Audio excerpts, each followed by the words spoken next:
Hi there, boys and girls. Wow, this is fun.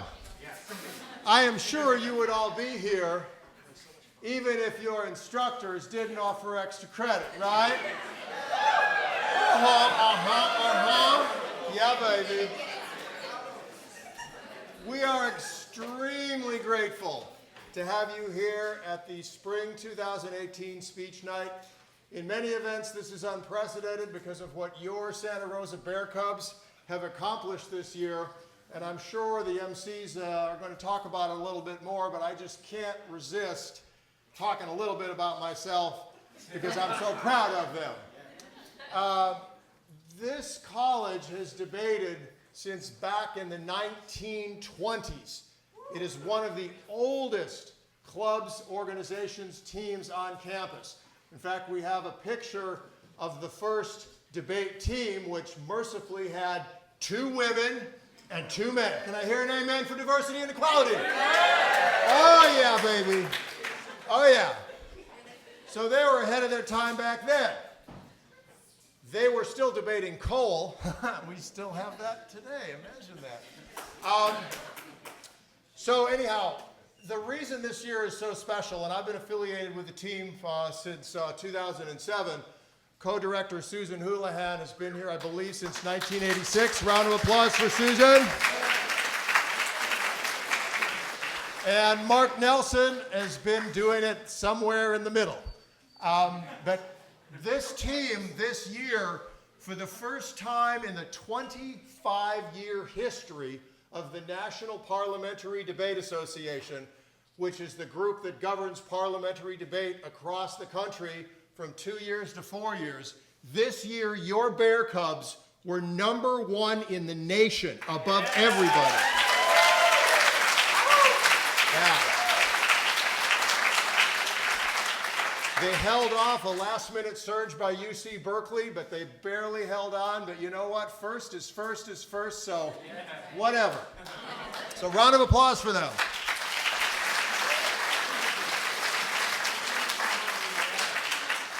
I also want to give a shout out to several individuals who, on an individual basis, as far as the 2-man team, as opposed to the 25 people that debated for us over the course of the year, we actually had 6 individuals that qualified in 2-person teams for the National Parliamentary Tournament of Excellence, which is the equivalent of March Madness for debate.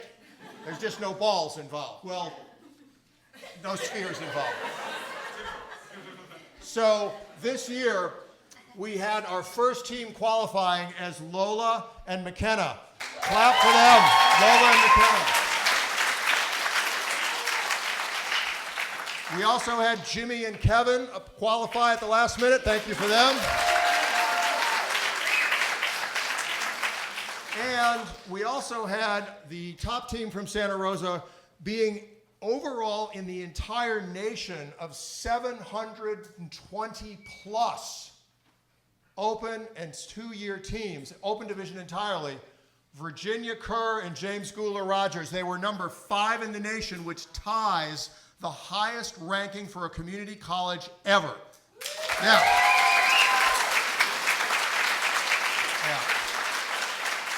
so they accomplished a lot of amazing things. And I mentioned it last time, and I'll say it again. I think the adversity that the team came through this year and the amount of interpersonal intelligence, not to mention cognitive, displayed was absolutely fee-fricking-nominal. So one more round of applause for your champions.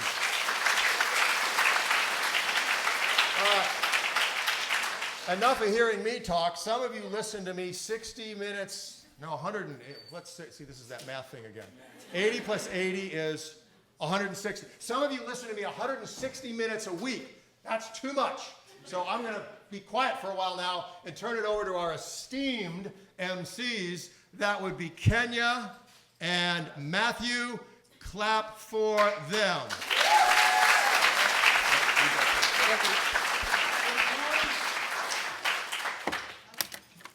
Thank you, Hal.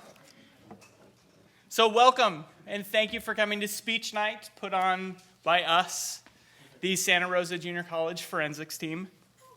My name is Matthew Eisen. I competed in Parliamentary Debate, International Public Debate, and Impromptu Speaking, and this is my 2nd semester on the team. And my name is Kenya Brown. This is my first semester on the team, and I participated in Parliamentary, Extemporaneous, and Impromptu speaking. So before we get started, are there any doctors in the house? No? Okay, so you have no excuse for your cell phones going off. Please pull them out, put them on silent, and leave them in your pockets for the duration of the performances. Everybody has worked really hard, and we don't want anybody interrupted or distracted. So we'll take a minute and do that. Thank you. All right, now let's back up for a second, because I know we tend to get some funny looks when we use the word forensics. Yeah, people tend to think that we're talking about blood spatter analysis and crime scene investigators. It's not a bad analogy, though. No, but instead of using science to solve crimes, we use wits and knowledge to answer questions that no one really cares about. So sometimes we debate about domestic or foreign policy. And sometimes we present speeches to persuade or inform you. And sometimes we analyze and perform different pieces of literature. So what we're going to do tonight is offer you a small sampling of the events in which we compete. First up is Impromptu. So, Kenya, you recently competed in your first tournament in Impromptu. Can you give us an idea of what the event entails? Stress and anxiety. So what I mean is maybe walk the audience through a round of Impromptu so they know what to expect. Okay. Well, first you walk into a competition room. The judge hands you a slip with 3 different prompts on it, and you have 1 to 2 minutes to write a 5 or 6 minute speech. So, I'm going to ask our first performer, Nick, to leave the room now.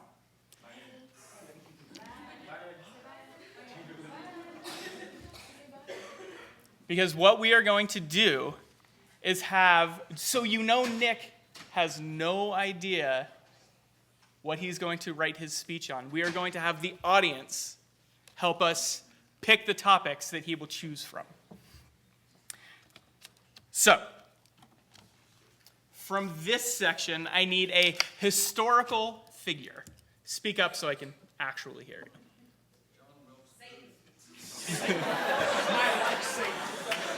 I heard John Wilkes Booth and I heard Satan. I can put Satan on the card, but I don't know if he's going to appreciate that. I think Satan is going on the card. Am I putting Satan on the card? Is that the... Satan's going on. Okay. Okay. From the middle section, I need a state and not a... Yeah. Debate teammates are barred from actually yelling at me, Mississippi. which is not true, but I need a state and not a state of mind like Euphoria, but Connecticut. Connecticut? Connecticut. And from the left-hand side, just so you don't feel left out, I need a superpower. Flight. Flight twice. There we go. I'm going to go get that. All right. Okay. So I've got Satan. Oh, there he is. So I've got Satan, Connecticut, and flying written on this index card.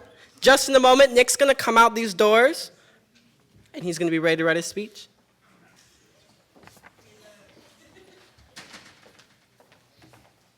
Oh, yeah, you're allowed to later. Okay, so this is Nick Riley. Let's get a hand for Nick Riley.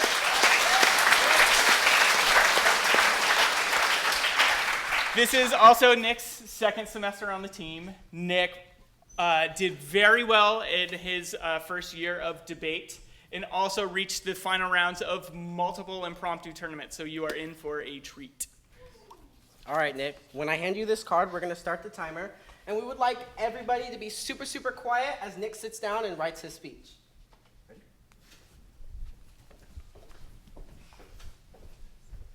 Your 7 minutes starts now.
Several years ago, I remember listening to a speech about a gentleman that was a doctor from India, actually. And he came to the United States on a very specific type of work visa that permitted he was only allowed to stay within the state of Alabama.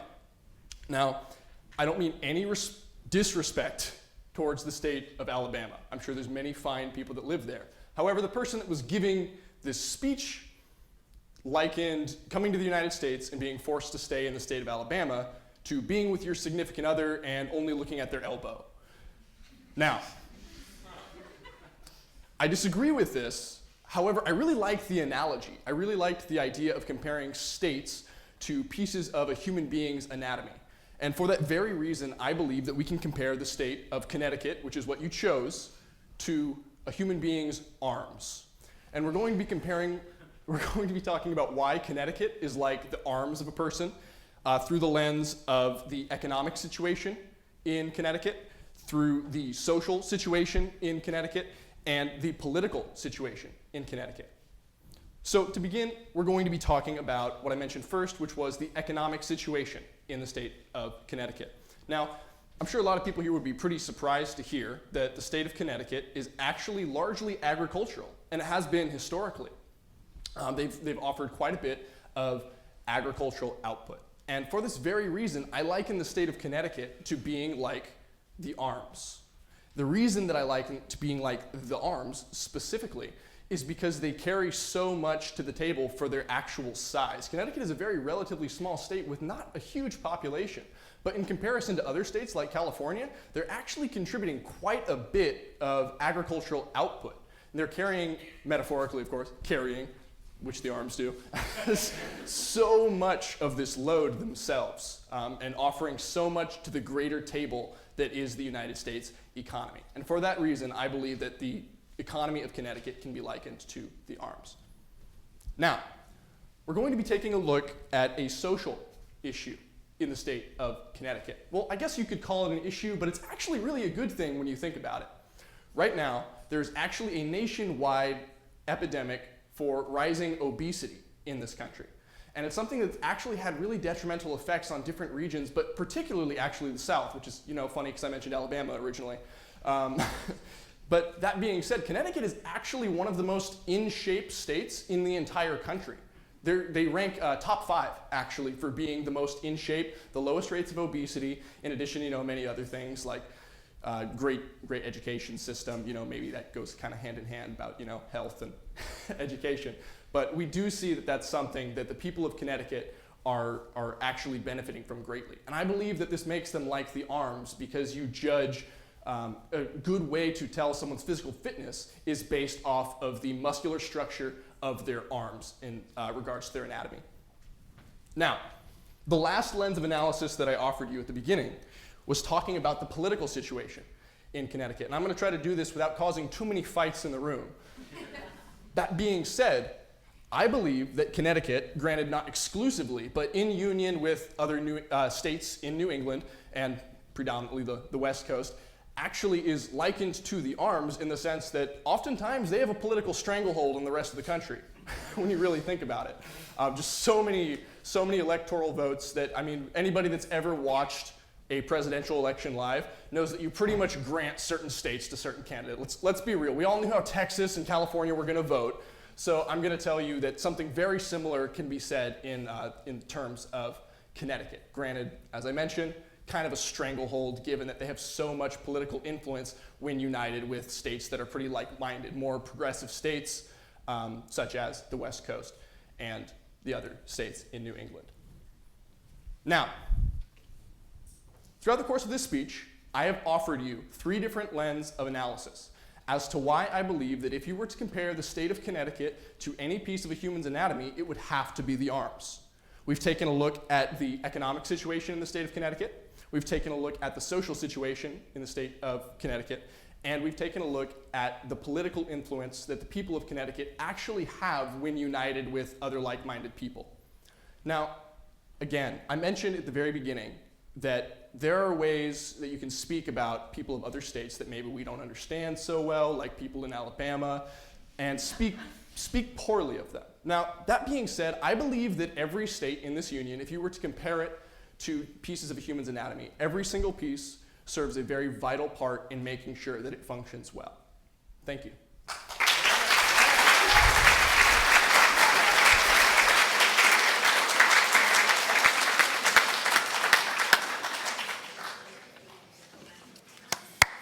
Let's hear it for Nick.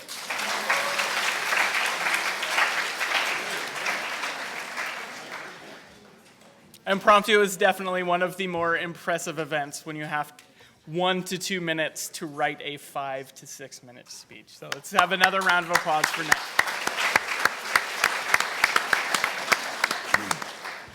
So our next event is something you will likely be more familiar with. It is an informative speech. And for the uninitiated, an informative speech seeks to help educate the audience about a specific subject.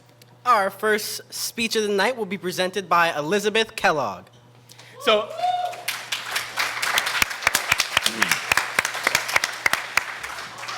Elizabeth joined the team fall last semester, so this is their first year of debate, and they had an incredible debate season.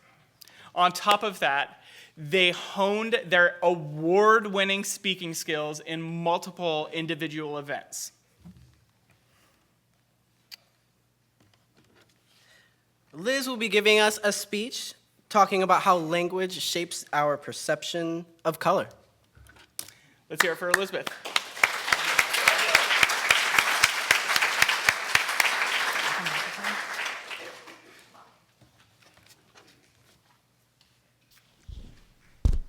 Okay, cool. Okay. One of the first things we learn as children in America is our colors. Okay. From a young age, the adults in our lives begin pointing at random objects, asking us to identify what color they are. When we get to grade school, classrooms are filled with beautiful, vibrant posters that visually stimulate us. Oh? You know what? Let's try this again. You wanna rewind? Okay. So as I just said, from a young age, one of the first things we learn as children in America is our colors. From the adults in our lives begin pointing at random objects, asking us what color they are. When we get to grade school, classrooms are filled with vibrant, visually stimulating posters that help us learn other topic areas, like counting or writing. We learn all about the primary colors, red, yellow, and blue, and how to mix them in order to make other colors.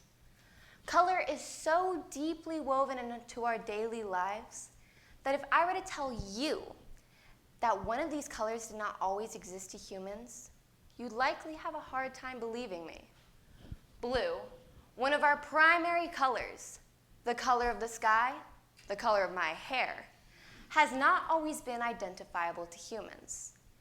Today, I will be discussing why blue is so obscure in our past and how linguistic categorization and cultural significance function together in order to make it relevant to us today in 3 main points. First, I will discuss the history of blue. Second, I will display a case where some people still do not identify this color the same way as us. And lastly, I will give reasons as to why the sky alone is not enough for us to recognize this color. This exploration of color relates to the larger human condition and shows how language and culture work together to shape our perception of everything, including colors. So let's get started with the history of blue. To put it simply, blue is not very common in nature. Blue animals tend to live in isolated areas, and blue plants are often more green or purple in shade, or were genetically modified to look the way that they do today. Dunn Edwards, a paint company, published an article in 2015 talking about the history of blue, and they revealed that lapis lazuli, a semi-precious stone, became highly prized among the Egyptians. This stone was used to make the first blue dyes, which were later traded with the Persians, Romans, and Mesoamericans. Only the incredibly wealthy could afford these dyes, So blue remained rare for many centuries. In her 2009 essay titled Bluettes, Maggie Nelson also talks about this and reveals that this stone was only found in a mine called Sarasang, which is in modern-day Afghanistan. Back then, people had to trek hundreds of miles of treacherous trade routes in order to get there. And even today with our modern vehicles, it takes over 12 hours to access this mine from the nearest village. So as we can see, not many people even were aware of blue's existence. This brings me to a linguist named Lazarus Geiger. Lazarus Geiger studied languages through ancient Chinese, Icelandic sagas, the Bible, Odyssey, and Iliad. And he came to find that color tended to appear in a very specific order in language. Always first was white and black, followed by red, which is the color of our blood, then yellow and green, and always last was blue. A communication award-winning podcast called Radiolab had an episode titled Colors in 2012, and they discussed this, saying that it makes perfect sense that blue was last in language because it was so rare to so many people. If you don't know something exists, you logically don't have a word for it. So as blue became more accessible to more people and less wealthy people got more access to it, it gained its name and became more relevant in language and societies. So now that we have more of an idea of how blue became more relevant in our societies today, allow me to introduce a case where a group of people don't identify it the same way we do, the Himba tribe. The Himba tribe is a semi-nomadic cattle herding tribe from the country of Namibia in southwestern Africa. Jules Davidoff, a psychology researcher and professor from the University of London, heard a rumor that these people did not see blue. Fascinated by this concept, he went to Namibia and studied how the Himba saw color. He showed them a screen with 12 squares on it, 11 being green and 1 being blue. When he asked them which one was different, they didn't think any of them were different. Now, Jules Davidoff was a guest on the Radiolab episode I mentioned earlier, and he said that this isn't due to faulty vision or color blindness, but rather their language has different basic color categories than ours does. In English, we have the basic color categories of pink, brown, red, orange, yellow, green, blue, and purple. And most Western societies have about 11 basic color categories in their languages. But in the Himba language, there are only 5 basic color categories that are called Vapa, Sarandu, Dumbu, Zuzu, and Buru. Now, on the left-hand side of this image, you have what looks to be green and blue in our language. But in the Himba language, they put this into the color category of Buru. They're in the same category. Now, the projector doesn't fully show it, but on the right-hand side, these are 2 different shades of green. In our language, these go into the same color category of green, but in the Himba language, they go into Dumbu and Zuzu, which look like yellow and brown to us. Debbie Robertson, another one of the researchers on this project from the University of Essex, says that this makes perfect sense for the Himba language because they live in an environment of natural muted colors. In order to see the colors that you and I see, and to have the color categories that we have, you need screens and printing and dyeing. You need the saturated stimuli that can only be offered with the technological advances that we have here. Since the Himba live in this environment and don't have the same exposure that we do, it makes perfect sense that they literally see the world differently than we do, and their language shows that. So, across my whole speech so far, you've probably been thinking of the most obvious example of blue that throws a wrench into things, the sky. This brings me to another linguist. His name is Guy Deutsche. Guy Deutsche was another guest on the Radiolab episode I mentioned earlier. And he tells a story about an experiment he conducted with his daughter Alma, who is pictured on the left. When Alma was 18 months old, she was learning her colors and mastering them perfectly well. But Guy made sure he never told her what color the sky was. One day, they were walking through the point, and Guy is pointing to through the park, and Guy is pointing to random objects, asking her what color they are, and she's mastering them all perfectly well. And then Guy points to the sky and says, "What color is that?" Alma cannot answer him. To her, the sky is not an object of color. It's more like a void. It takes Alma 2 whole months to be able to answer her father. But rather than saying blue, she says white. It takes Alma a whole nother 2 months after this to finally tell her father that the sky is blue. But he admits that this is probably more so Alma trying to get her father to stop bugging her about the sky than her actually coming to this conclusion on her own. This shows us how the sky alone isn't enough for us to see this color. An Occidental professor named Lisa Wade published an article in response to the Radiolab episode in 2012 and says that this is a wonderful example of the bearing culture has on our perception of color. She brings in another example, that being of red onions. In America, we call these onions red because they fit into that color category in our language. But parts of Germany call these blue onions. This shows how our language and our culture work together in order to not only give us the colors around us, but also to help us assign them to the objects that we see in our lives. So today I have discussed with you how language and culture work together in order to shape our perception of color. In a larger sense, applying to us all, from here in Santa Rosa to Namibia and southwestern Africa. Like the color blue, the path to love and acceptance is unseen by a lot of people. The path is still there, however, just some people aren't aware of its existence or other people see it in a different way. Today, we are getting a glimpse of expanded awareness, expanded potential for love and acceptance. So there is still hope for us. No reason to be blue forever.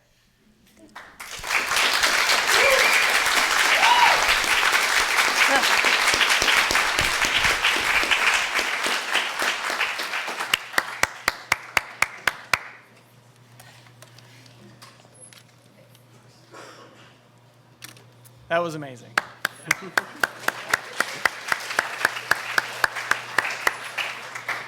All right. So our next event is something you guys might not be super familiar with, Parliamentary Debate. So parliamentary debate is something, as Hal mentioned, that this team has excelled at. We won multiple tournaments across many divisions, and as Hal said, ending up as the #1 parliamentary debate team in the nation.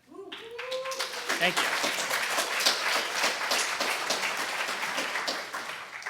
And I'm not 100% sure if Hal mentioned this, but this is the first time that the community college has ever captured the #1 spot for this sweepstakes. So let's give a round of applause for some community colleges today.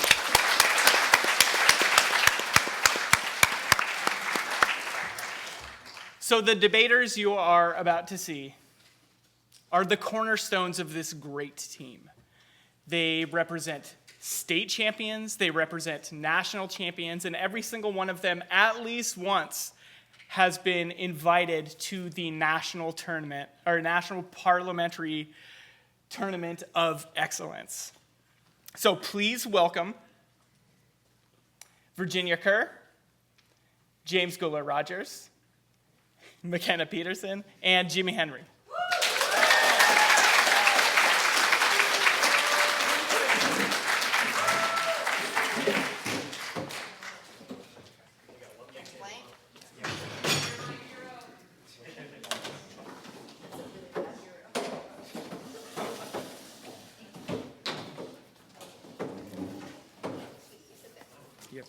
All right. So normal. So normally in a tournament, the topic is usually announced 20 minutes beforehand, and each team has about 20 minutes to prep their case. But for tonight, we're going to jump straight to the debate. And Kenya, can you please announce the resolution? The resolution tonight, which was brought to us by your guys' suggestions, is America is no longer the world leader. So presenting the affirmative today will be James and Virginia. So they will be arguing in favor of the resolution that America is no longer the world leader. And presenting the negation will be McKenna and Jimmy, who are arguing against the resolution, presenting arguments that America is, in fact, the world leader. Enjoy the debate.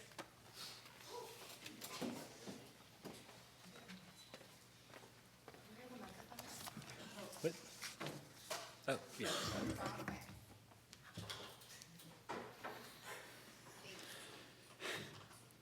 All right.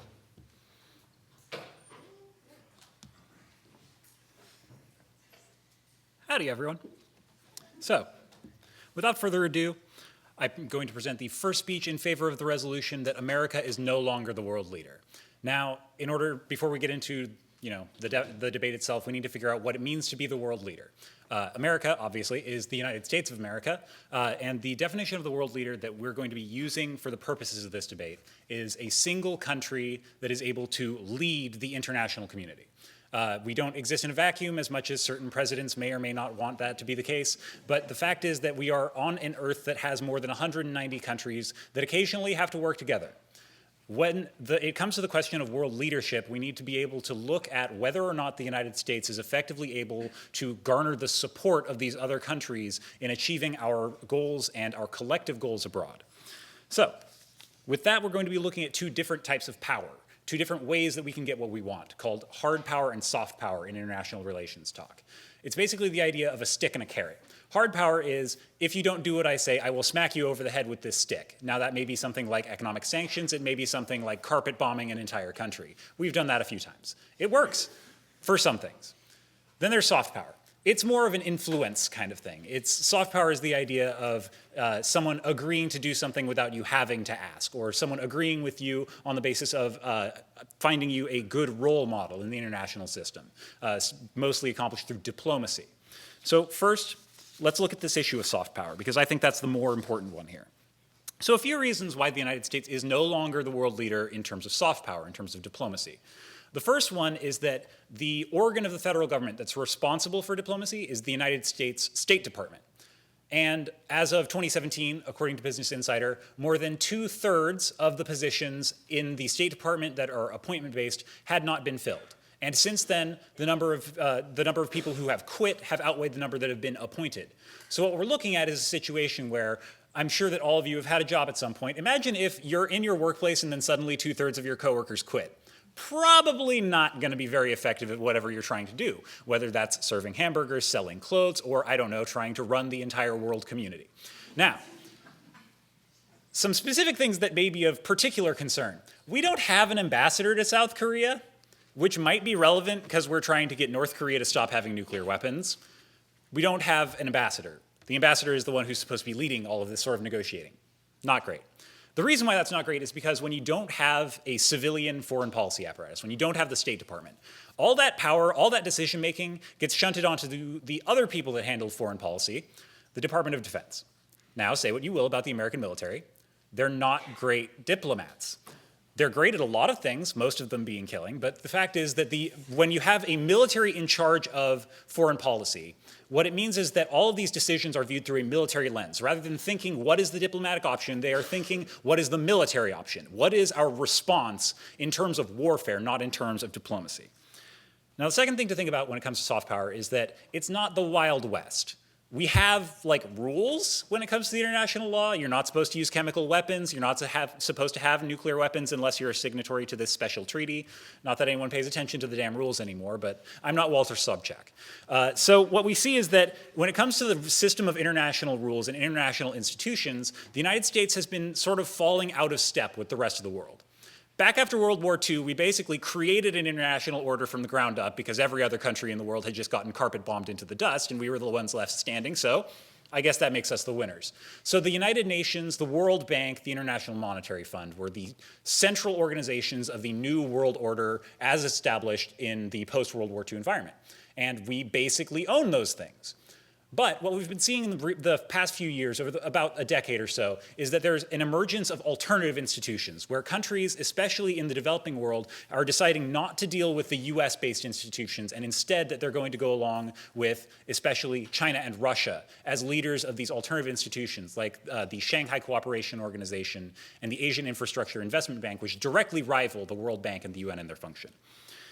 Now, the last thing when it comes to soft power is the idea of international actual straight up diplomacy, like negotiating with other countries. The two things that are most critical right now in terms of the eyes of the world community are dealing with the threat of nuclear weapons and dealing with climate change. Now, we missed the boat on climate change, let's face it. Like the Kyoto Protocol came and went, we're not a part of the Paris Accords. We're literally the only country in the world that is not a part of the Paris Accords.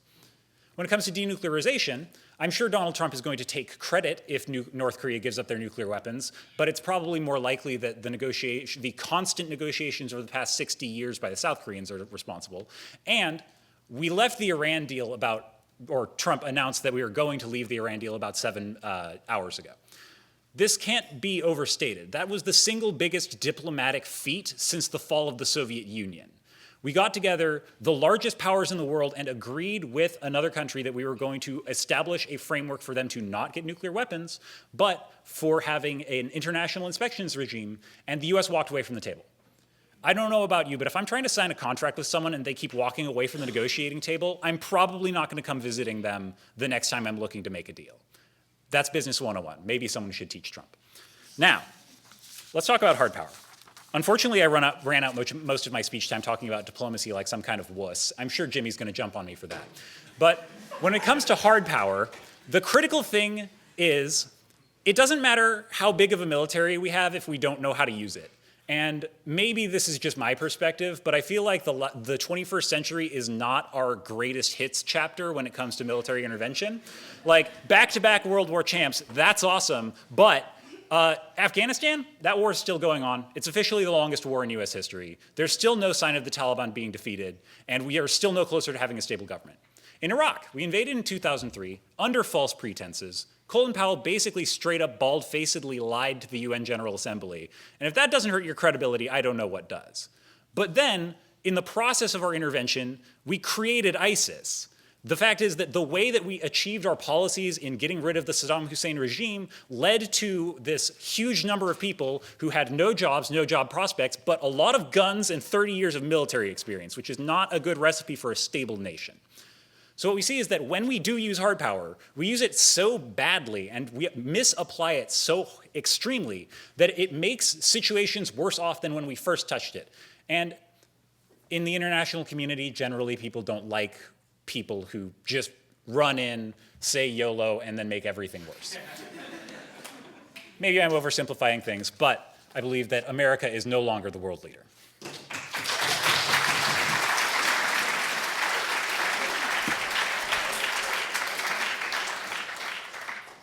I'm now ready for cross-examination. All right, James. So, first question for you.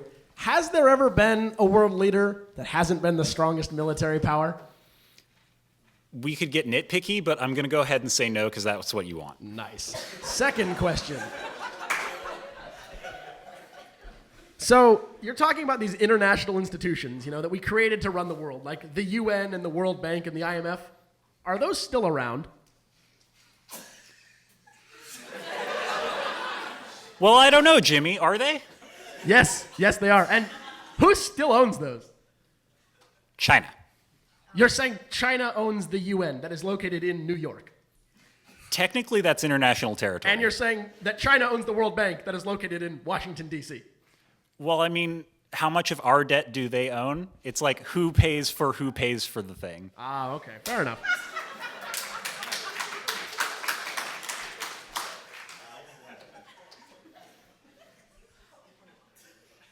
So, if we're no longer the world leader, is there one? Nope. So, who are our closest competitors? Mostly China, but Russia's there too because they still have like Fantastic, that's all 3,000 I need. nukes.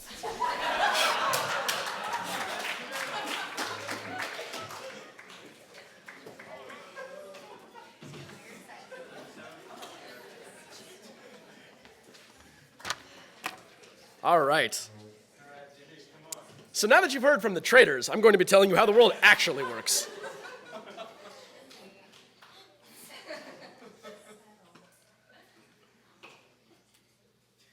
Okay.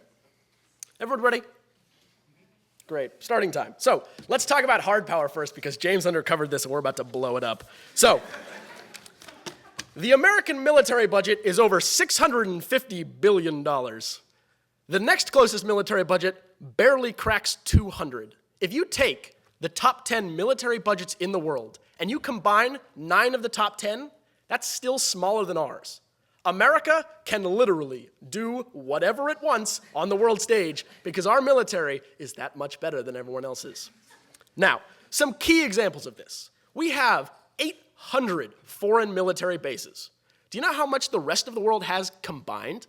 They have 30.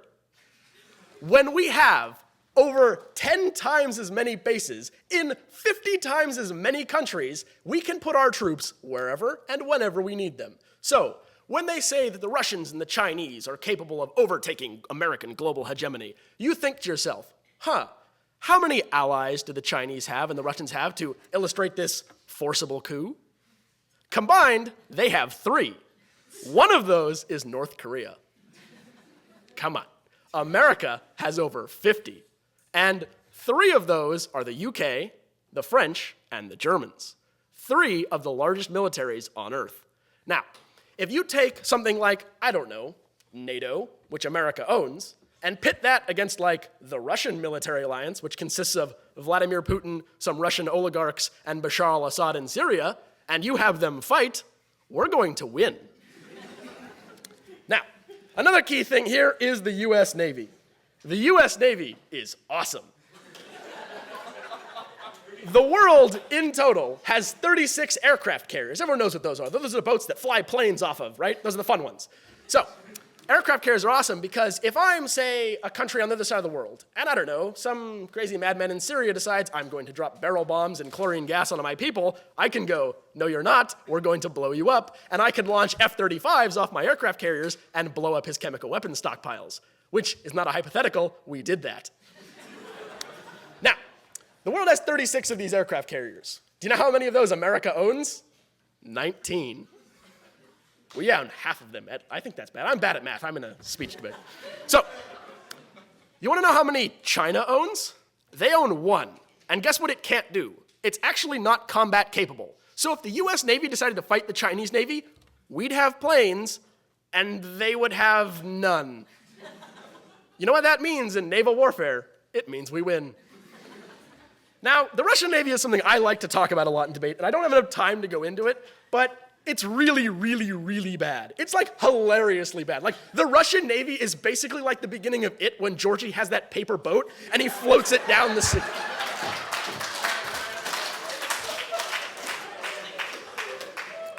So, they make these arguments. Well, sure, you have all this nice, cool toys, but you can't use them. Look at Iraq and look at Afghanistan. Sure, I'll give you that. We made some bad choices, but there are 2 answers here. First, Iraq has a democracy now and is not run by Saddam Hussein, so it took a while to get there, but at least that finally happened. And the second thing is they say, well, you created ISIS. You've created this worldwide scourge. Let me ask you something. When was the last time you saw something about ISIS? It's been a year. You want to know why? Because we killed all of them.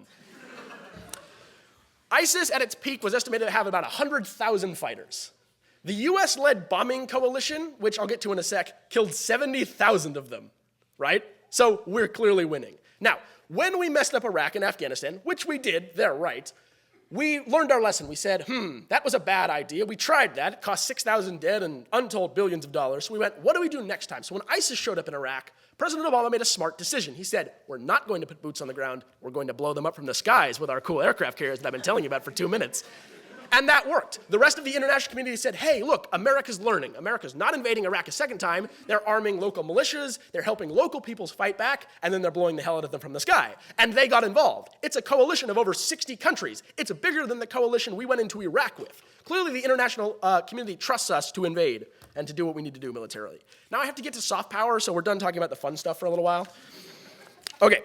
So for soft power, they make several key arguments. The first argument is that the State Department is empty and we can't do negotiations. Except, haven't you guys seen the news? We're negotiating with North Korea. That's clearly going well, so something's right. They say we don't have an ambassador to South Korea, except we don't have an ambassador because, Republicans in Congress, it's a political appointment, so you have to get him confirmed through Congress. And if we've learned anything in the last 10 years, it's that Republicans in Congress are historically bad at getting things done. So instead of waiting for that long process, we just kept the guy who was already there from 2015 to negotiate for us. And what's his name, McKenna? Mark Napper. That guy's great. He's been there for 4 years now, and he's leading the charge, and it's going really well. Second, we fired Rex Tillerson and just got Mike Pompeo to run the State Department, and according to some experts who were writing for Vox, he's going to fix things. So yeah. Next, they talk about civilian decision-making. Now, I'm not here to judge Donald Trump. I could, but I won't because I don't have enough time, and I did that the last speech night. So, no matter what you think of the man, he's clearly rather decisive. He kind of does what he wants. He doesn't let the Pentagon tell him what to do. When he wakes up this morning and goes, you know what, I don't like the Iran deal, he pulls out of the Iran deal. When he wakes up and says, damn it, Assad, stop dropping chemical weapons on people. Mattis, go blow him up. He tells him to blow him up, but he does. Trump does what he wants. It's kind of his hallmark. No one controls the man. No one knows what he's going to do. He clearly does his own thing. And last I checked, he was a civilian official. So the military isn't running our foreign policy. Well, some of it. Now, they talk about international institutions, and they say, oh, look, there's the Asian Investment Bank, which is clearly toppling U.S. global leadership. But there's three things they mentioned before: the UN, the World Bank, and the IMF are still around. The UN has nearly every country on Earth. The Asian Investment Bank has 3. It's got the Chinese, it's got some guys from Pakistan, and then probably some North Koreans are involved. The World Bank, located in Washington, D.C., which we clearly own, is run by us, and it's got everybody. So, if you were going to measure the Asian Investment Bank and the Shanghai Co-op thing against literally everyone on Earth, clearly America's still leading the party. Now, they also say this last thing. They say, oh, look, we're out of the Paris Climate Accords and we're out of the Iran deal. Well, this is cheating. When we made this case, the last week, I didn't know the Iran deal was going to get pulled out of, so I'm kind of up here having to fumble for answers, and I've got a good one. The answer is, when we pull out of the Iran deal, which happened 7 hours ago, we don't really know how that's going to go. We're not really sure what's going to happen. So in today's debate, you're not going to be like, oh, well, I believe the Iran deal stat, so I'm going to vote only there and ignore all of Jimmy's fun stuff about aircraft carriers. You're going to kind of give me some leeway on that because I found out about this 6 hours ago. The second thing is the Paris Climate Accords. So the Paris Climate Accords are literally awful because they don't make anyone do anything, and I'm also out of time. So thank you very much.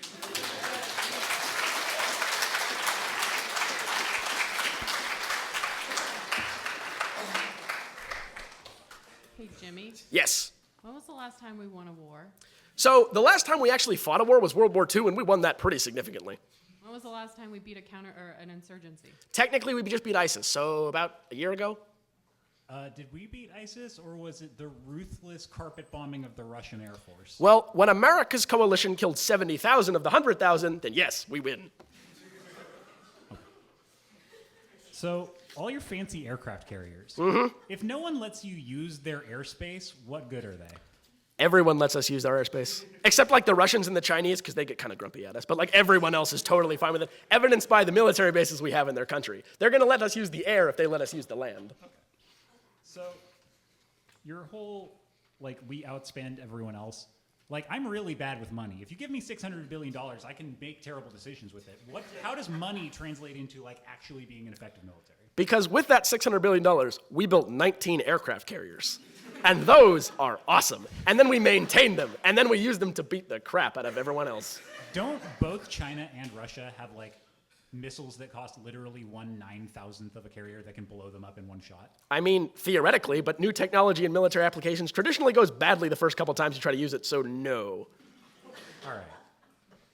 I didn't start a timer for cross-X. Okay, well, we could just keep talking. I'm sure they're enjoying it. I guess one, no more questions? Did you have something else? Probably. Okay, let's go for it. If you haven't noticed, we like to talk, so we're fine doing Yeah. this as long as you can. So on soft power, Yeah. If Trump appoints Pompeo as like Secretary of State, Sure. isn't he from the CIA? Isn't that kind of the idea of putting military and intelligence people in charge of The diplomacy? CIA isn't the military. There is definitely a line. Ask Colombia about that. But that's my last question. Okay.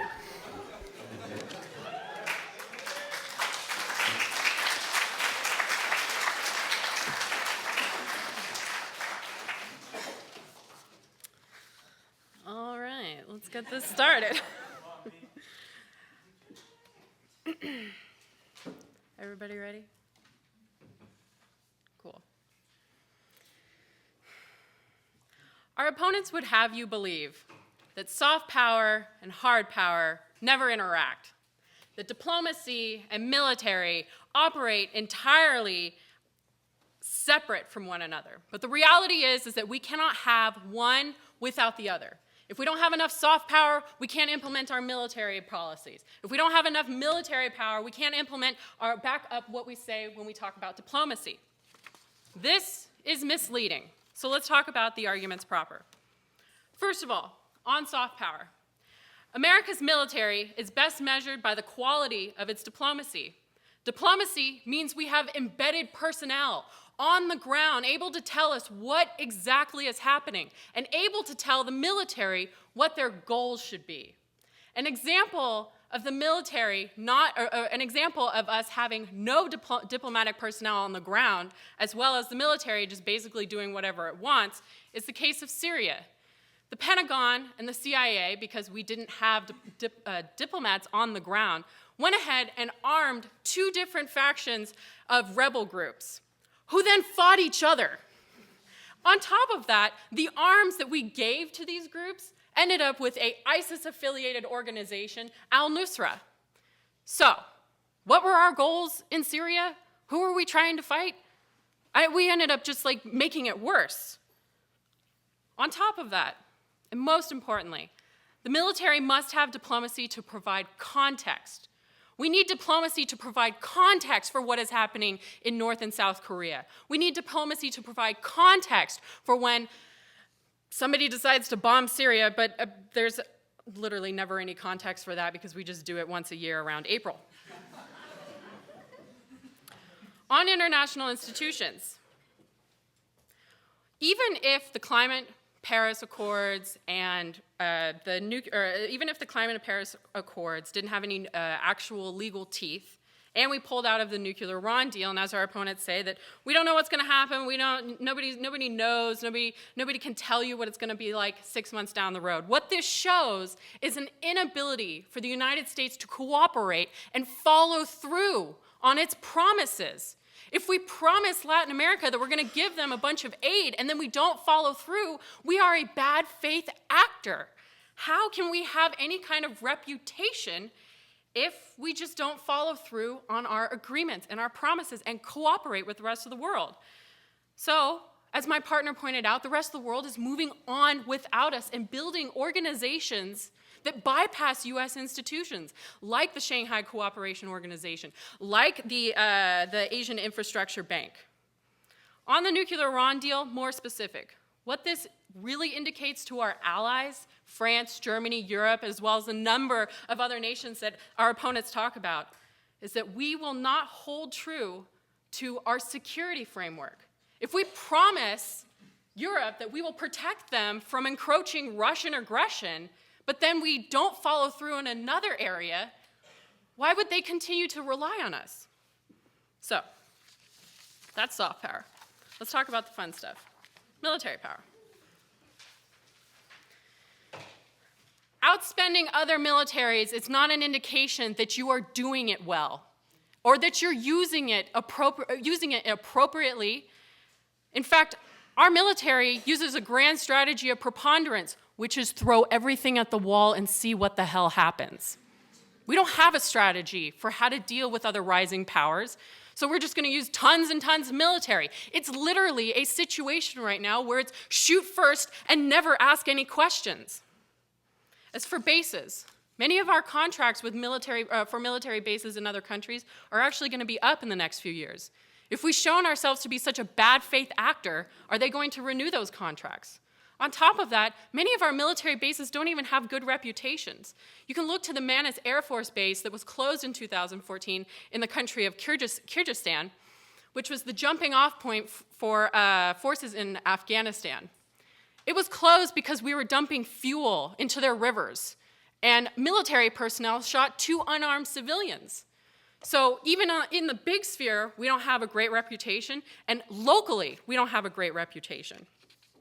It doesn't matter where we want to, it's not a question of going where we want, anytime we want, bombing whoever we want. It's a question of, can we effectively use military power to persuade the world to follow our lead, especially, and really, we leave destruction in our wake. We create a hydra, we cut off one head, and then there are 5 more that grow.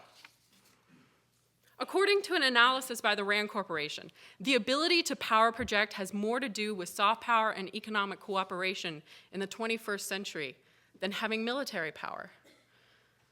An example of this is that, the US has severely underdeveloped the global south, and the other countries are filling in to take care of that. On top of that, these Western institutions that the negative talks about, the IMF and the World Bank, lodge all of these loans onto the global south and make it so that they can literally not be able to pay these loans back. So China fills in. Their policy of South-South cooperation undermines US power projection and, undermines US power projection, also that helps the developing world and actually hands out loan forgiveness. China and Russia are a threat to American imperialism. They're not a threat to the American people.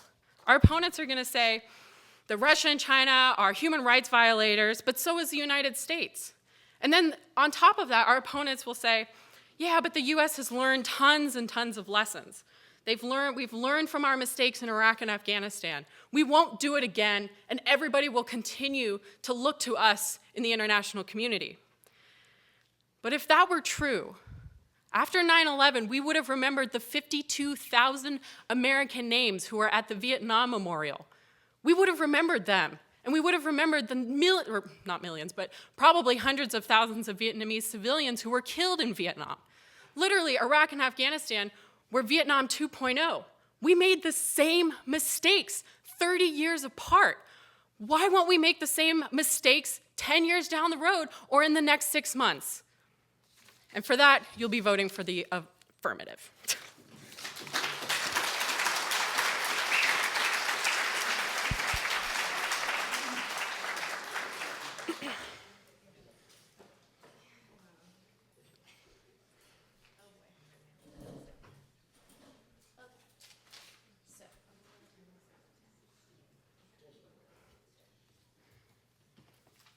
You mentioned the diplomatic crisis going on in Syria, where we armed 2 different groups who fought each other. When was that? That was after 2014, or around 2014. Okay, gotcha. Syria's been falling apart for a long time. When we decided that we needed to arm rebel groups, we do that all the time. And you say that China is filling in. Where are they filling in at specifically? So specifically, China is filling in the global south. So that would be Africa, South America, Central and South America. And the argument is that while the United States claimed to send development aid to those parts of the world, we were actually just putting tons and tons of IMF and World Bank loans on them with really bad stipulations that came with it, which means that China has actually started, and since these countries can't actually pay back these loans to the IMF, they keep hitting economic crises and whatnot. So China actually is handing out loan forgiveness as well as helping to develop their countries. You can look to they're building trains across Africa. Would you say that China has ever had a very serious interest in being a global leader, policing the world and interested in leading? I don't think they're interested in policing the world. I don't think that they want to be number 2, but nobody wants to be number 2. Okay, so you talk about America has human rights abuses. Is America right now committing genocide? Are the Chinese right now committing genocide? Every country commits genocide. I mean, I know that the UN actually used the word genocide when they talked about the horrible atrocities that were occurring to Black Lives Matter and like people who were fighting back against police. The word genocide has been used to describe the situation in the United States in which unarmed individuals are being killed by police officers. So everybody commits genocide. It's what we do.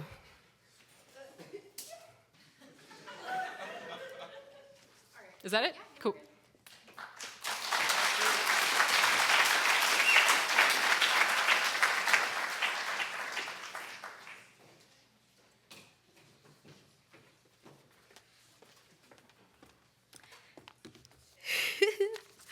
Oh, this is a great res.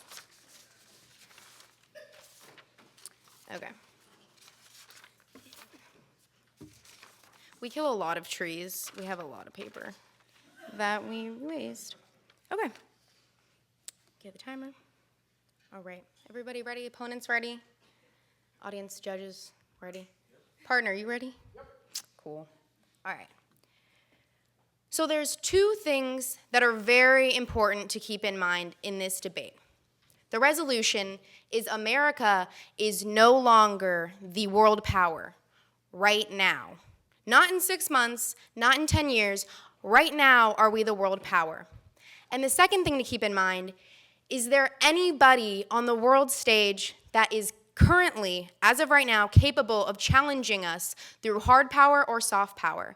When the affirmative acknowledges that there are 3 world powers right now.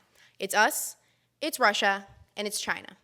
So keep in mind, is China or Russia able to challenge us through hard power or soft power? And we're going to find out no. On hard power, because we'll go there first because my partner has fun. So their main articulation is just because we have a lot of money doesn't mean that we know what we're doing. But here's the thing about hard power. It's like when you were growing up and there was that kid that had all of the toys on the playground. Who wants to play with that kid? Everyone. We have all of the military power, so everybody is interested in being our friend. So that's how, because they say we don't believe that hard power and soft power never intertwine. They absolutely do. Hard power is a prerequisite to having soft power. If you don't have any leverage, nobody's gonna listen to what you have to say or care, honestly. So it's key to making sure that we are able to have leverage within the global community. Not to mention, as my excited partner articulated, America has we have 50 allies, and the two countries that we were competing against in this debate have a total of 2. That doesn't work well for having hard power or soft power because you don't really have anybody that's going to back you up militarily or diplomatically. Also, the Navy. Yeah. There's just honestly not really a debate that's ever, there's not a debate on whether or not we have the most hard power. We do. We have the most bases, over 800 in countries outside of the United States, while the rest of the world combined has 30. So we are able to project our power wherever, whenever we want. And yes, as we said, the ally system makes other countries reliant on us in multiple ways. Also, their idea that because of Iraq and Afghanistan, we no longer have credibility. But as my partner mentioned, Iraq now has a democratically elected government. So I guess that was kind of, what we went in for. And not to mention that other than us, people have nowhere to go. China can't challenge us, Russia can't challenge us, so we are the military power within the global community. And that means that people come to us when they want help. So there's no doubt we're winning hard power. It's just the numbers add up. On soft power, and my partner spent less time on this, so I'll go over it a little more. Once again, cleaning up a man's mess, fun times.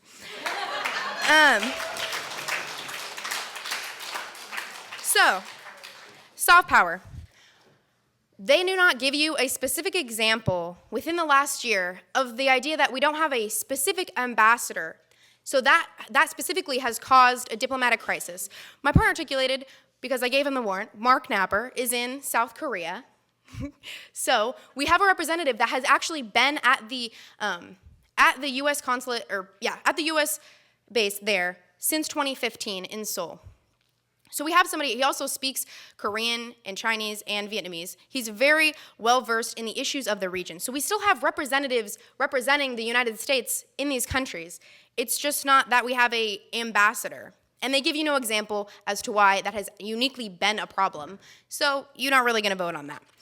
Also, they make the argumentation that diplomacy provides context, but once again, we still have diplomacy, and how the Iran deal is uniquely bad, but you're not even going to look to this as a unique thing that's going to win the affirmative of the debate, at the point in which we can't tell whether the Iran deal is going to actually cause the amount of impact that they're claiming it's going to. The president of Iran even said, we're staying in the deal, and everyone else has said that they will, so it's not caused the type of, they're not going back to nuclearization right away. It's not that serious of an issue as of now. And remember, what we're looking at is right now, is America the world leader, not in the next 6 months. They also make these arguments that we are no longer leading international institutions. But like my partner articulated, we still lead the World Bank, we still lead the UN, not to mention, we are the largest economy in the world. Economic leverage is key to having soft power because it's key to having leverage. And at the point in which, once again, we have to look at the alternatives to this soft power argument.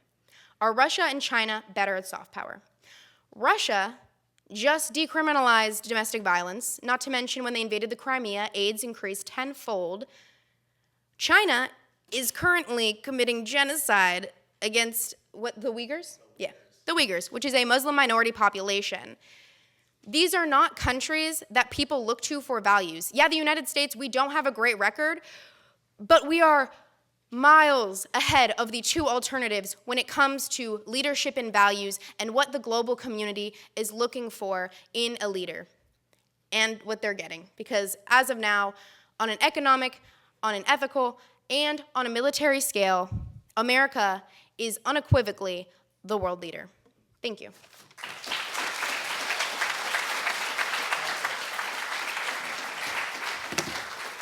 My bad.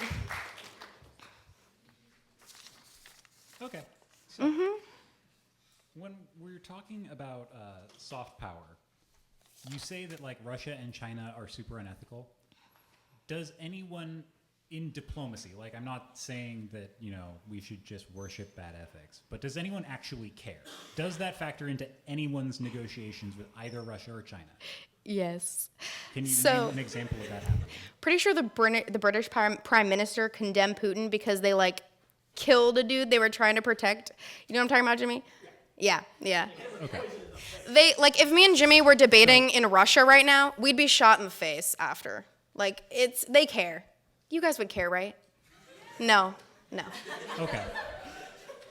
So, if everyone cares about human rights so much, then when Amnesty International came to Ferguson and said, holy, insert expletive here, you guys, this is a mess, did anyone stop trading with the U.S. or anything like that? No, because we're the what world about leader. When we killed all the Native Americans or during Jim Crow?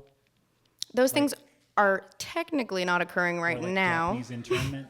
No, but my point is, when has ethics ever impacted international relations? I mean, don't we live in a terrible world? They don't. We do. We do. But the reason it doesn't affect us is because we're the world leader. So people don't mess with us because they know they would lose. Okay. All right. I'm not saying that's a good thing either. I'm sad. It's not about if we're a good leader, but we are leading. But it's not fun. If we're leading, then how come when we jumped ship on the Iran deal, it's still happening? Well, we don't know. People might pull out. So when you said that the Iranian president said that even if the U.S. pulls out, we're going to keep in the deal. Yeah, I'm saying right now they are. Okay.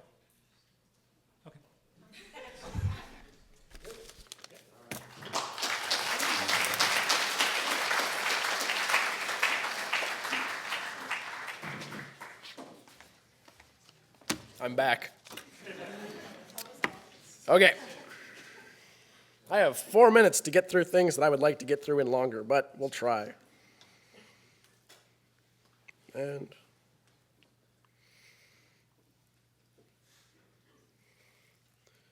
is everybody ready? Okay, let's go. So, starting time. So, hard power is a prerequisite to soft power. Now, let me give you an analogy. If geopolitics is an ice cream sundae, then soft power is the whipped cream and the cherry and the hot fudge and all the pretty looking stuff. Hard power is the ice cream. Without hard power, without the ice cream, you don't have a sundae. So, when you look at it, when you look at how does the world work, who are you going to follow? If I'm Poland and I've got the Russians staring at me across the border and I'm wondering who do I follow in the world? I'm going to follow the team that can stop the Russians if they roll over my border and say you're part of Russia now. That is and will be America. They say, oh, we spend our money badly. We don't know what we're doing with it. But that's the point. They say, oh, we just throw everything at the wall and see what sticks. That's the point. We can throw everything at the wall. And it works. We've built coalitions of 60 nations to take down ISIS. We've built international institutions like the UN and the World Bank to increase our hegemony abroad. We have over 800 bases, and they say, well, some of them are closing. And even if you close half of them, we still have 10 times as many as the next closest competitor. So, when you look at it from the perspective of hard power first, soft power second, America is clearly the world leader. But James is going to get up and tell you, don't do that, don't listen to Jimmy. Jimmy's a warmonger, and he's a bad person. So, we're going to look at it through the lens of, oh, maybe soft power is more important. So, if soft power is more important, then right now, in the status quo, the U.S. still has the most of it. The U.S. has the UN in New York. We have the World Bank in D.C. We have all these institutions that have worked for 60 years to keep the world, let's be honest, in our pocket, and they're still functioning. Now, I can't guarantee you that in the future, America won't lose this status to great power competition. What I can tell you is they'll have to wrench it out of our cold, dead hands after we fight them for it. Now, here's an interesting thing that I've found. They say that we have a lack of reputation. We have problems with police brutality in our country, and that's true. I don't want to diminish that in the slightest.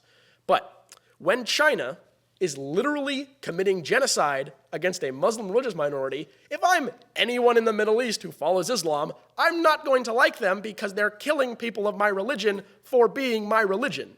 If the Chinese want to go out and say, hey, we want to give you this big loan, and America comes and says, we want to give you this big loan, James will say, well, they'll take the loan with the best interest rate. I'll say they'll take the loan that isn't going to get them caught in some kind of weird sphere of influence that genocidal Chinese people are pushing on you, right? They're not going to be like, hey, the Nazis are coming, but they're giving us a better interest rate, so let's go with that, right? We live in a cold, hard world, but I like to think that the world is slightly better than James does. I like to think that there is some hope. People aren't entirely evil. Let me sum something else for you up. So, when you have the economy, because they say, the economy is key to leverage and to soft power. Well, world trade, 70% of world trade is over the ocean. It's on the water with the boats. When world trade is entirely backed by the power of the U.S. Navy, then we own the economy of the world. Take, for example, the problem of piracy. When, nations say, oh my God, pirates are raiding our shipping, we need help. Have you ever seen that Captain Phillips movie? Where the guy comes in and says, I am the captain now, right? Yeah? You know what I'm talking about? See, when that happened, America said, no, you're not. We sent in the Navy and said, we are the captain now. So, to sum up, America can and has invaded most of the world and then learned from our mistakes and invaded the world better the next time. We then leverage these stolen things we get from other people into economic power from the World Bank, which we use to manipulate other countries. Whether or not that's good, it is what it is, which we do right now. So we own the world through force, we own the world through money, and we're not committing genocide. So, for all these reasons, America is still the world leader.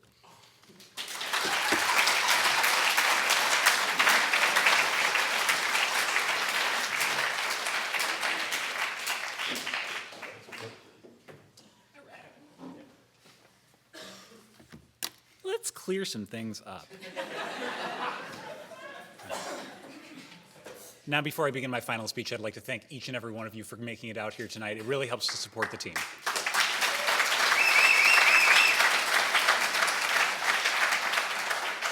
Now, pleasantries aside, We live in a terrible place, and let me explain to you why there is no hope.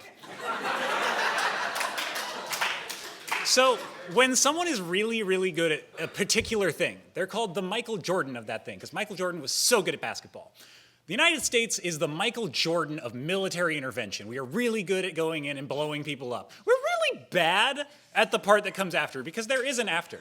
Yes, we come in, we blow people up. Is Somalia still a failed state? Yes. Afghanistan? Yes. Are people in Iraq, do they have a better quality of life than they did 15 years ago? Actually, no, except the Kurds. Gonna give them that one. Now, we're really good at that.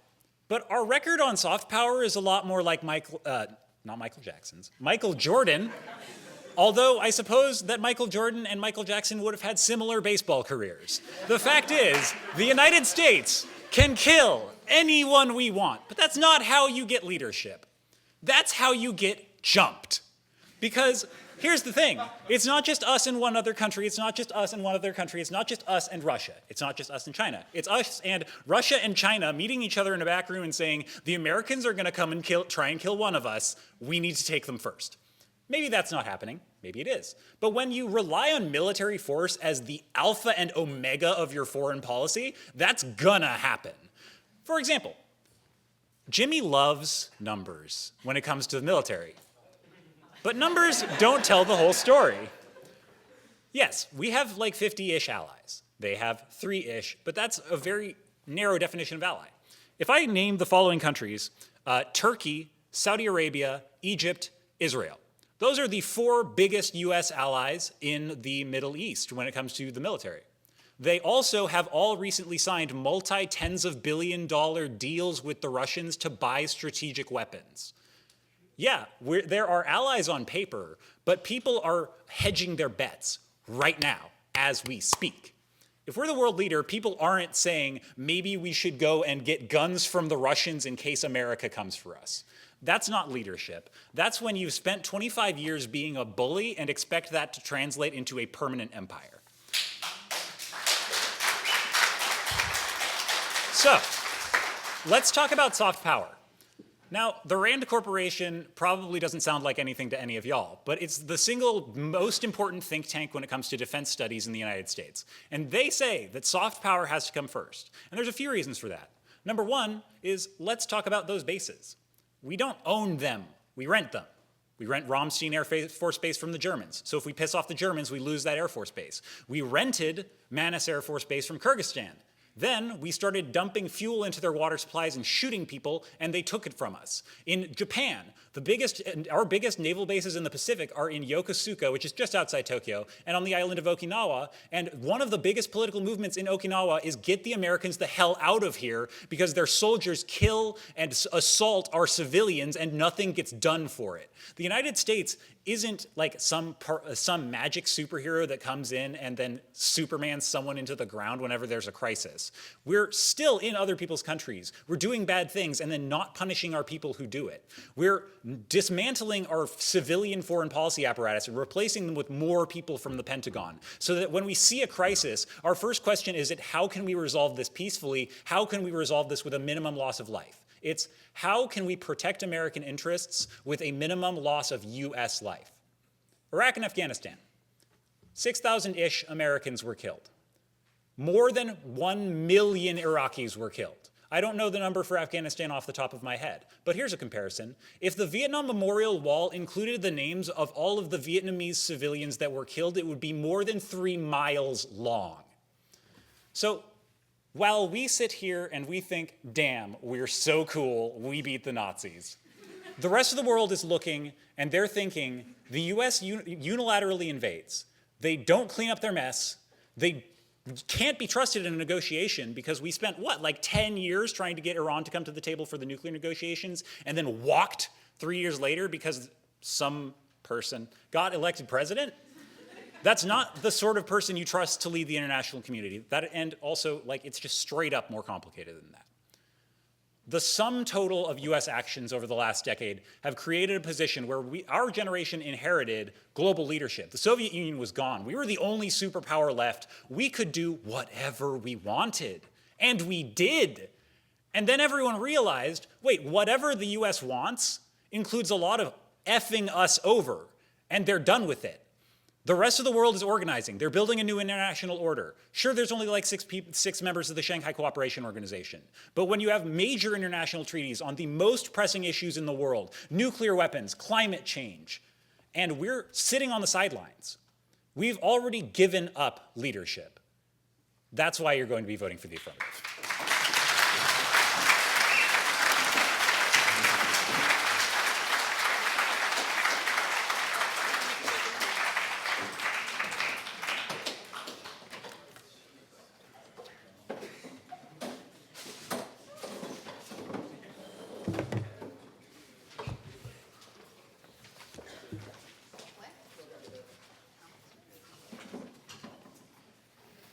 Let's get another hand for the debaters.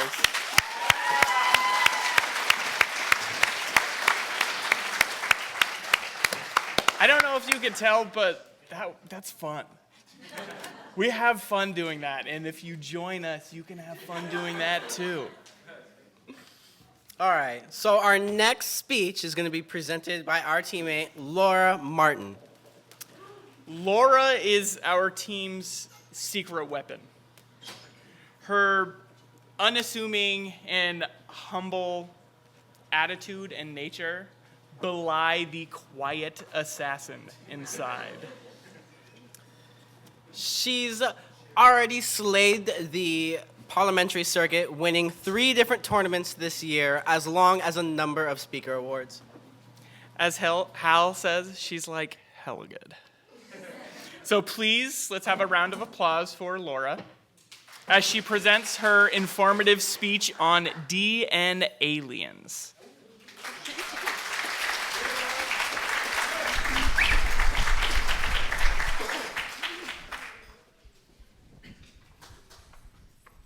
Most of us have seen those sci-fi movies about the future of society. Usually they're set in space, presumably because we've already destroyed our planet. And because of that, the technology depicted in these films seems to surpass what we have now by decades. Humans are living on the space station, post-nuclear apocalypse, growing food in incubators by manipulating DNA and the 4 letters inside. Now I want you to think about sci-fi movies made in the 90s. The cell phone sitting in your pocket is more technologically advanced than most of the technology depicted in those films. That being said, the technology in these new space films is rudimentary compared to the technological advances on the horizon. Recently, scientists have discovered that DNA can function with bases other than the original 4 that create plants, animals, you, me, every living thing that we know to exist.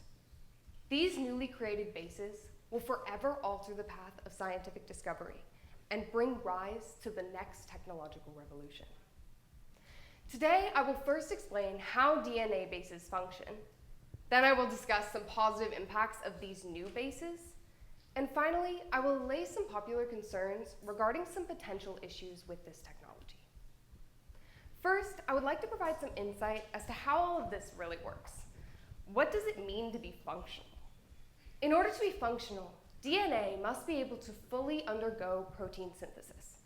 For anyone who isn't familiar with protein synthesis, it is the process by which DNA creates the proteins that make up living cells. The 4 letters, A, G, C, and T, that make up our genetic code are always paired with their complementary base.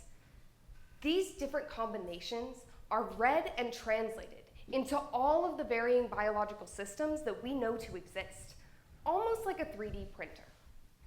Each 3-letter set codes for 1 amino acid, which is then strategically combined with others to build the proteins that make up living organisms. That being said, you can imagine how much more can be created out of 6 bases instead of just 4. According to an article posted last February by the Center for Strategic Assessments and Forecasts, if you count how many combinations of triplets can be obtained with the 4 letters, you get 64 different combinations that code for 20 different amino acids. And by adding just 2 letters, the result will be the ability to encode 172 amino acids. Because each different combination of amino acids builds a different protein, This will lead to the creation of organic material that has never existed on this planet before. In fact, the scientists who made this discovery have already created a variant of green fluorescent protein that contains some of these unnatural amino acids. Now that we've addressed how this actually works, I want to show you what this means for us in the near future. These new bases will revolutionize science in various different ways. First, our medical technology could exponentially improve. According to Floyd Romesberg, the Scripps Research Institute scientist who made this discovery, in an interview with NPR in September of 2017, proteins are becoming hugely important for drug discovery because proteins are now being used as drugs. Examples for this include insulin, which is used to help treat diabetes, antibodies, interferons, and enzymes. If we can use the process of protein synthesis to create proteins that have never existed on this planet before, it creates so many new options for curing diseases that we've previously deemed incurable. According to an article posted by the New York Times a few years back, these proteins may also be capable of making cancer drugs more potent in killing tumors, or making the treatments last longer in the bloodstream.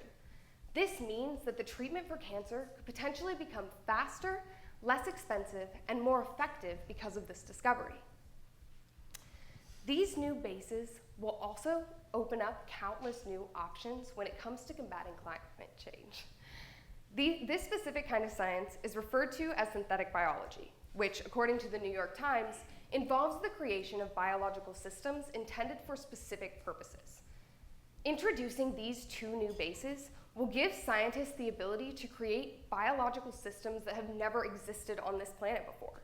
The amount that science will be able to create out of 172 amino acids instead of just 20 is almost impossible to wrap your head around.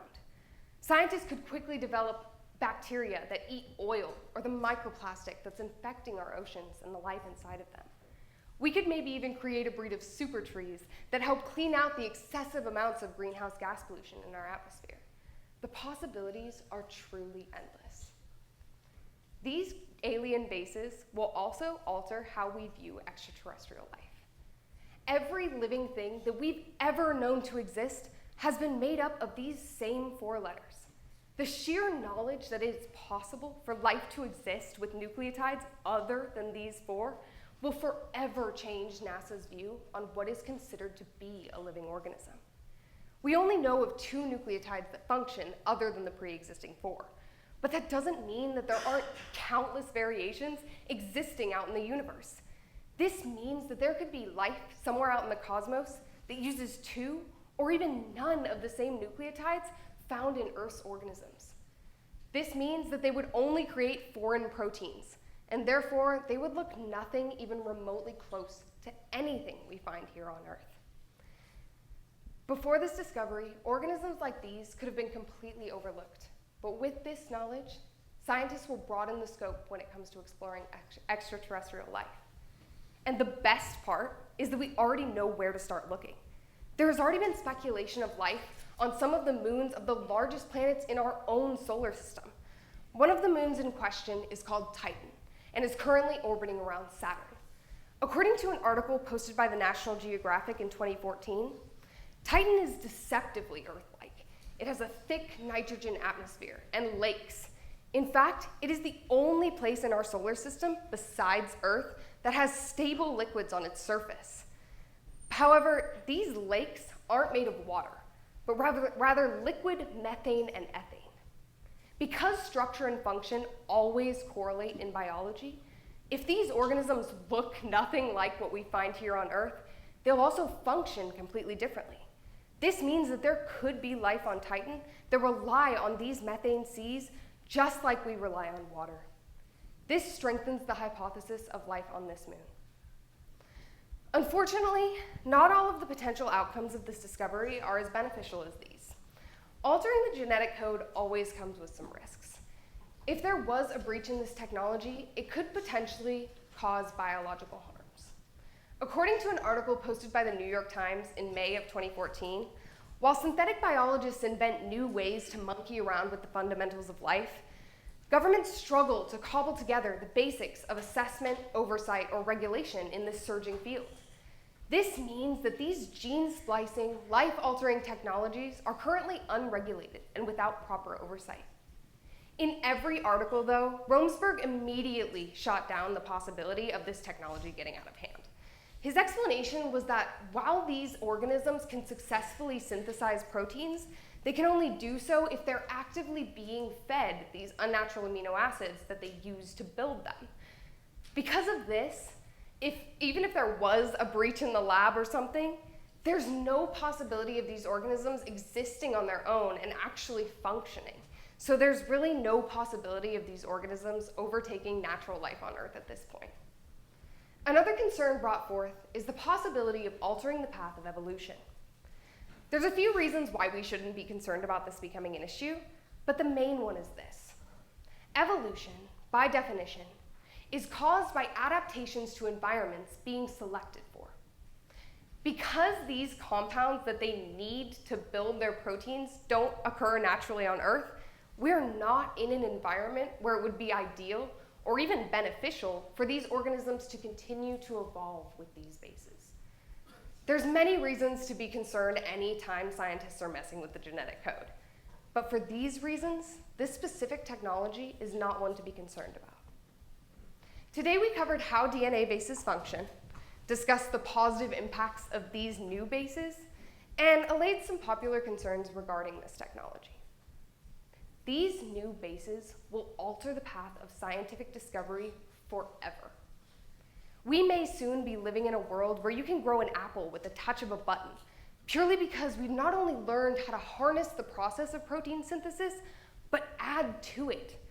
Technology like this, technology that has the potential to save lives thought all but lost, clean up our oceans, and expand our extraterrestrial horizons, is the first real hope we've ever had of saving this planet from humankind. Thank you.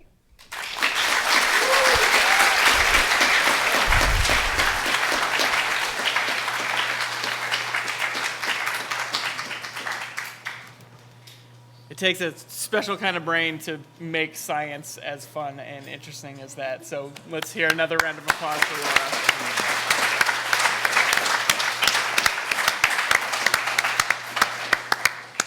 So our final performance tonight will be a poetry interpretation by our teammate McKenna Peterson.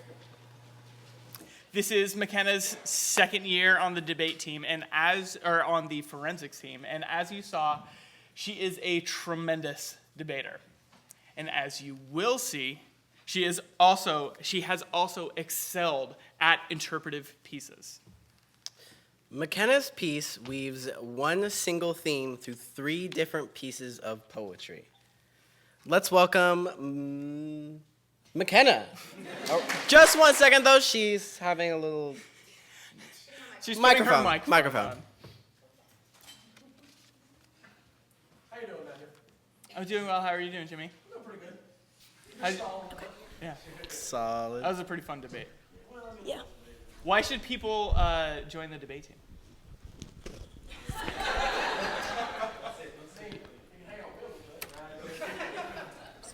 Give me a good reason why people should join the debate team. Well, I think the debate is one of those things where... Okay, stop talking, Jimmy. You're welcome. Just kidding. McKenna Peterson. Yeah, it's me. No, I love Jimmy. All right, so this is working? We're good? Everybody can hear? Cool, that's always important. Okay.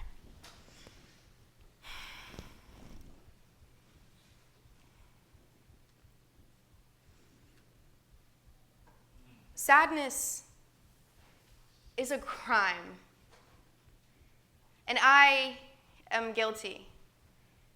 I'm walking through Disneyland, you know, the happiest place on earth, and I feel like I'm in hell. No, sadness is not a crime, but I absolutely feel guilty. The World Health Organization announced that depression is the single leading cause of disability globally. In a talk given by Harvard instructor Susan David, she discusses how being positive has become a new form of moral correctness. In a survey conducted with over 70,000 people, it was found that a third of us harshly judge ourselves for having so-called bad emotions, like sadness, anger, or even grief. We may even actively try to push aside these feelings. Research on emotional suppression shows that when emotions get pushed aside or ignored, the more they consume us. Psychologists refer to this as amplification. Research now shows that the radical acceptance of all our emotions, even the messy and difficult ones, is the cornerstone to resilience and true, authentic contentment. The following program includes 3 poems by Jordan Marks: Smiles, Happiest Place on Earth, and Another Love Poem. Please join me on a personal journey of emotional agility and self-acceptance. A program, Toxic Positivity.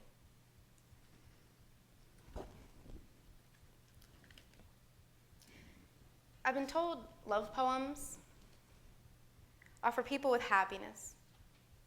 They're for the people who love things. They love life, they love their family, they love people. They have the joyful things, and I've wondered about the people without much happiness. Those who've never known joy quite as well. What do they write their love poems about? Science says it takes fewer muscles to smile than it does to frown. Science says smiling is super good for your brain. It releases endorphins and the stuff that makes you feel happy and great. The man whose groceries I bag tells me, smile more. My coworker tells me I look prettier when I smile. My manager gets complaints that I don't look happy. I get pulled aside. They tell me I can't look so unhappy. They need me to be a smile with no teeth, a happy face that faces nothing. People do not want to hear about my anger. People do not want to see my sadness.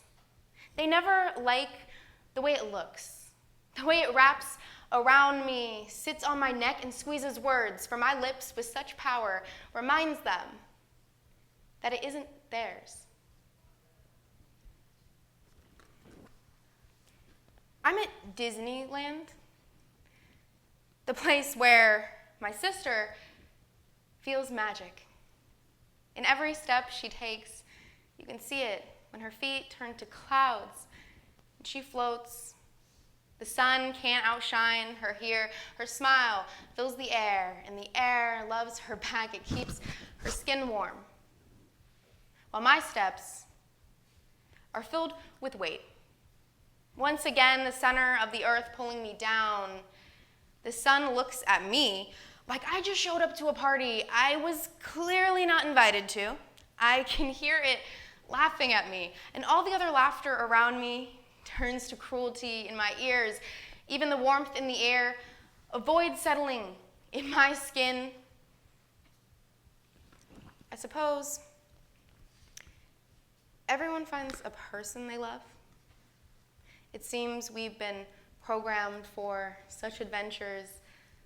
I suppose we always reach with unending arms for the inklings of positivity left in our chemically imbalanced brains, and we pull poetry from such complexes, as if it were the last person in a burning building, as if the only heroic thing we ever did was feel joy, as if the only heroic thing we ever did was let someone else save us.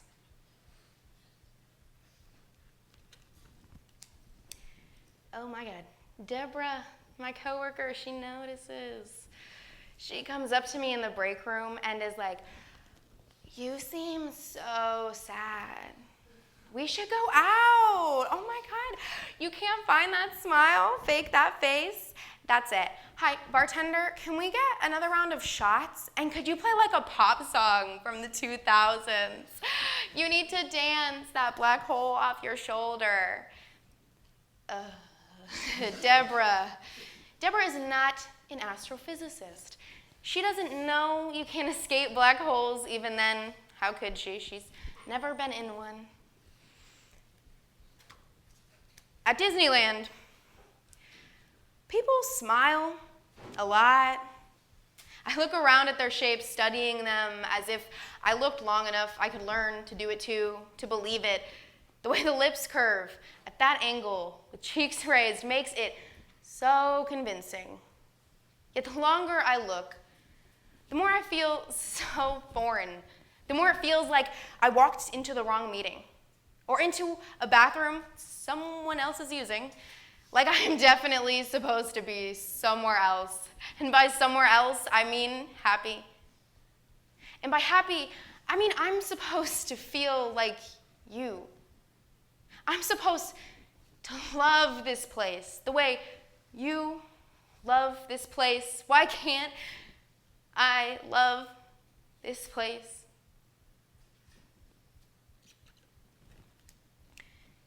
But if joy is the last person in the burning building, then my pain must be the building.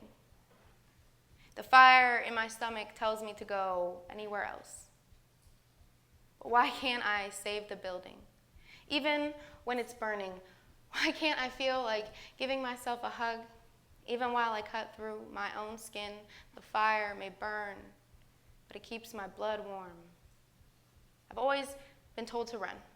I've always been told to fight. Fighting sadness is good. Overcoming is good. But what would happen if I stayed? If I saved the building?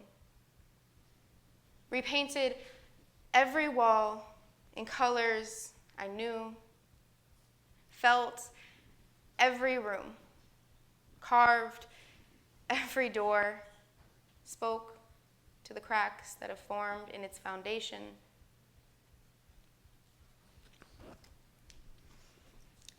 Oh yeah, Deborah's doing karaoke now.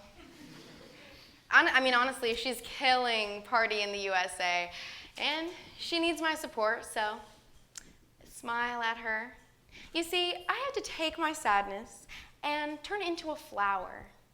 Even if I have to turn my tears into ice, I better freeze them and create a continent for me to make happy snow angels in. Make something others can look at, or they won't look at all. I thought I had watched enough smiling, but I never got the curve in the corner quite right. I wanted nothing more than to feel it myself. I can't find the magic that I see. It's as if my own brain were a protective parent telling me that it knows best, telling me that loving somebody only leads to pain, even though not being allowed to feel even failed love is also pain. So this is a love poem to my pain.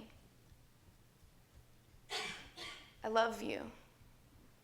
Not because you make me cherish my happiness, not because you bring silver lines, but because you exist. And you are a force to be reckoned with. You are mountainous waves, a creature with cavernous eyes that ask cryptic questions. A cloud filled with rain, sitting on thunder. I will love you through sickness and through turmoil, through panic attacks and depressive episodes. I won't yell at you for showing up unannounced. I will refuse to cover your scent with the smell of wine I've tried to drown you with. I'll turn my knives into pens. Their ink is the new blood I draw. These words, the new release I feel when I feel nothing at all. In this home, I'll tell you all my favorite hiding places. And some days, most days, it won't be easy to believe in my commitment to you. But learning to dance with you creates an unbound melody.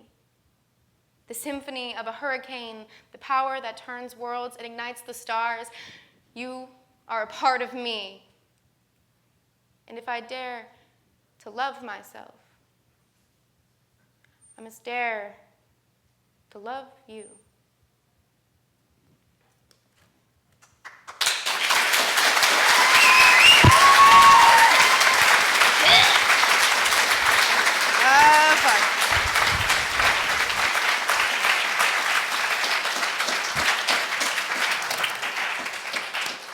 That was incredible. That was, yes.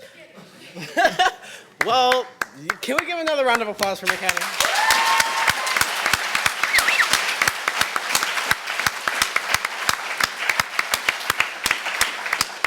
God, I'm almost about to tear up. All right. Well, thank you guys for coming out and supporting the Santa Rosa Junior College forensics teams. It's been great having you guys showing off our performance. And we just got a few last words here to say to you guys. So before Hal comes up and tells you exactly how to get your extra credit, we have a few specific thank yous we'd like to give out. First off, our coaches, Susan Houlihan, Mark Nelson, and Hal Sanford.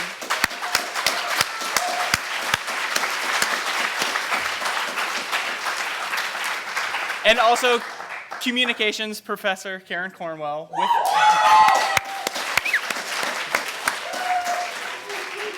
Without each one of these people, we would not have had the season that we do. So a heartfelt thank you to all of you.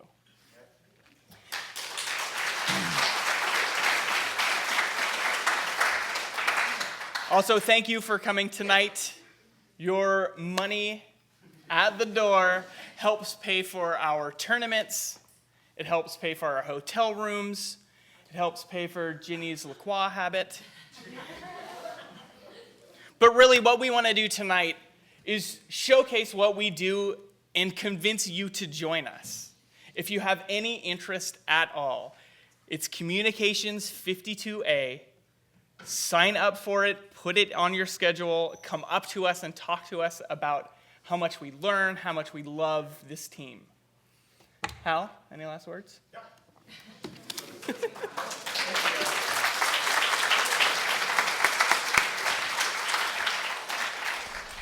I know it's late, but I do want to thank you on behalf of our team. I also want to thank the administration that enables us to continue from year to year since the 1920s, straight up through its 100th anniversary. Santa Rosa Junior College, its trustees, its administrators, and its faculty. A round of applause for them and classified as well.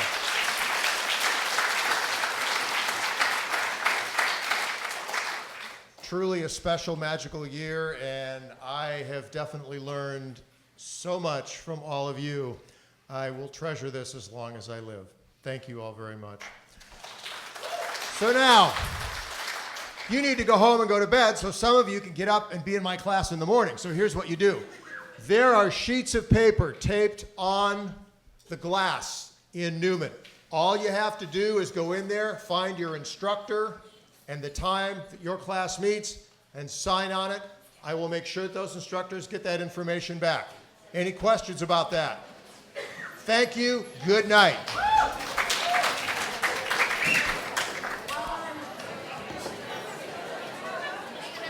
Yeah, we'll put them here. Thank you so much.